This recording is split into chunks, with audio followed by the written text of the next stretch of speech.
quality and after sale services and so on.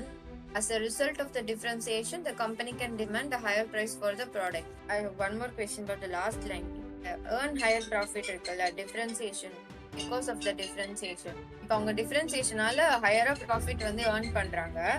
ஆனா அது எந்த கேஸ்லன்னா எக்ஸ்பென்சஸ் வந்துட்டு நம்மளோட காம்படிட்டர்ஸோட லெவல்லே இருக்கணுமா? இல்லை அப்படி இல்லை. இப்போது உங்களுக்கு 30 ருபீஸ் தான் உங்கள் காஸ்ட், உங்கள் காம்படிட்டர்ஸ்க்கும் சரி உங்களுக்கும் சரி. அந்த 30 ருபீஸில் you provide superior quality innovation எல்லாம் ப்ரொவைட் பண்ணுறீங்க. ஸோ அப்போ கஸ்டமர்ஸ் வந்து உங்கள் வேல்யூ எவ்வளோன்னு பார்க்குறாங்க. ஸோ இந்த ப்ராடக்ட்டுக்கு நான் வந்து 100 ருபீஸ் கூட நான் தர ரெடி அப்படின்னு சொல்லிட்டு.